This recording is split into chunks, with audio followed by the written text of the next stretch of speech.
Why do the strongest anime characters always seem the most broken? Men, not only in real life, but also in anime, seem to be battling with mental health issues. Let me give you a few examples. Gojo Satoru, the strongest sorcerer in Jujutsu Kaisen. A man who can end wars with a blink, yet can't put an end to the war within himself. We perceived him as the humorous and charming character. Yes, he is super funny, powerful too, but beneath, only he knows his real self. Being the strongest seems like a blessing, but for Gojo, it's a curse. No one can compete with him. No one really gets him. And that loneliness, it consumes him. He lost his best friend to the darkness, saw innocent students perish, and yet he must smile act as if everything is okay, because he is the only hope of all. If he loses heart, everyone will perish, because he is the strongest, so he saddles himself with a responsibility that he must bear all the suffering on his shoulders. Power is a prison when you can't share the burden. Gojo doesn't fear losing battles, he fears being the sole survivor, because he has always sought a worthy opponent, one who would be able to challenge him in every way and force him to utilize all of his capabilities. And the death was something that he had always desired. He did not want to live up to old age and die from some illness. He wanted to die in style.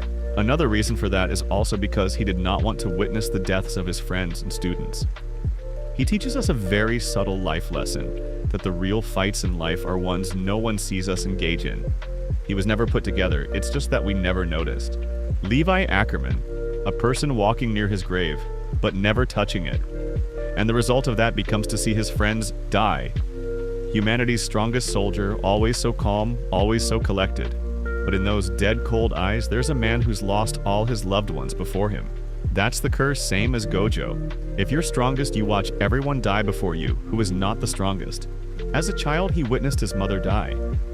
When someone asks why is he always so cold, it's because he had no other option but to be that way. In order to live, he must be cold and logical. He does not scream. He does not cry. He simply keeps going.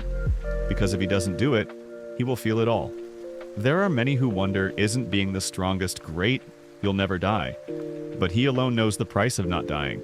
In a world where one slight mistake puts you to death, he is the best antidote to it. Moving forward, attempting to guide the next generation. He bears bodies in silence. He puts grief in bottles like a soldier fills bullets tightly, accurately, and endlessly. But he too needs rest. He too needs to live a well-off life too. A life free of endless killing and endless survival. He wants to die, but he resists because he wants to ensure others don't die. Levi never healed. He only got to go on and on. Keep on surviving, keep on leading, but never keep on living.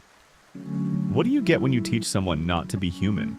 Ayanokoji, a sociopathic genius who only cares about winning, doesn't care who stands in front of him. He'll do anything just to win. And when you don't care about anything else besides winning, you get empty. He's cold, calculated, emotionless. But that's not strength. That's conditioning. In the White Room, weakness was termed empathy. Kindness was avoided. Love, irrelevant. This kind of upbringing only makes you a robot and not a human being who can feel. He needs someone to defeat him, just to believe that he is not isolated. But every time he gets disillusioned, he never had any idea of what connection was. He seems cool, but inside he doesn't even wish to be him. He wants to love, feel, but he never gets to. He manipulates people like formulas, outsmarts everyone silently. But not because he wants control, it's because that is all he has ever experienced.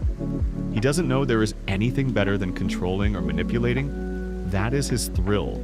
That is his validation to himself that he has power. To prove to himself that he can fill that emptiness inside of him. But he knows on a deep level that he can't do it. He isn't trying to win. He's looking to see if he can ever feel again. And he always was, and always will. Behind the brilliance is a boy who never learned to be human. And that's not genius, that's tragedy. You ever lied so hard, you forgot who you were? That's Reiner Braun. Reiner was supposed to be a hero, a soldier, a symbol of Marley. But once he crossed the walls behind enemy lines, he became something else entirely, a friend. And that killed him. Why? Because he did not believe what his eyes perceived. In all his life, he believed the enemies were monsters, and they were evil people who must not be present anywhere. But when he reached there, he saw the reality. He saw that the people of Paradise Island were normal, peace-seeking human beings and not monsters who just didn't want to get killed by titans and just wanted to live with happiness. That created a diversion of thought so massive that he lost himself. Half of him still believed in the mission. The other came to love the enemy. He wanted to protect them, but his job ordered to kill them. He built two identities just to survive.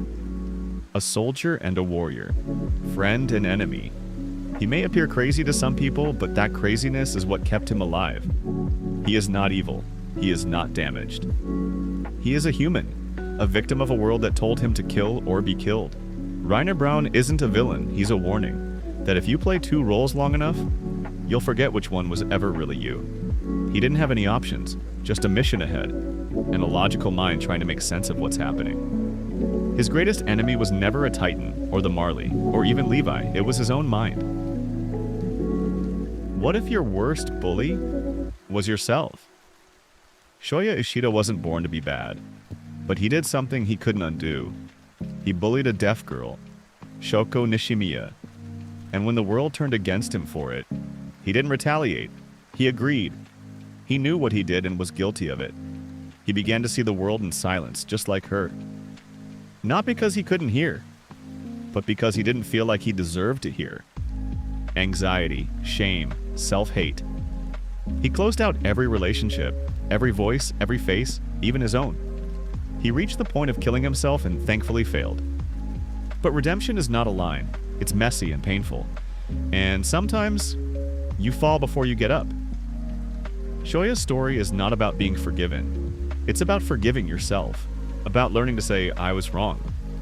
And yet continuing to choose to exist. But redemption begins with one decision. To confront what you've done. To apologize. And to allow others in. Even when you're afraid they won't stay. Shoya's journey isn't about being saved by others. It's about learning how to save yourself, bit by bit. At the end, he learned that he should see the world for what it is.